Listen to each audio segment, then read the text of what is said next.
Hey man, quick question. I need to know how to export the frame to... I got you, man.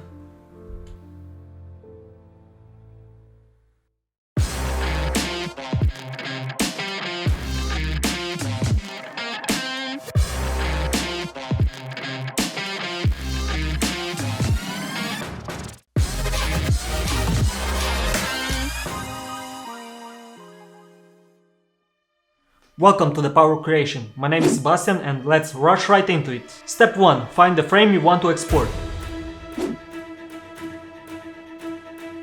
Step 2. Make sure that export frame button is visible in button editor.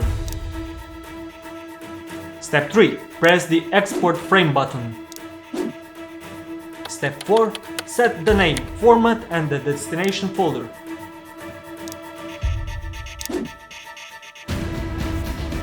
Step 5. Hit OK. Step 6. There is no step 6. You're done. Congratulations. Make sure to subscribe, comment, like and share. Thanks for watching and see you in the next one.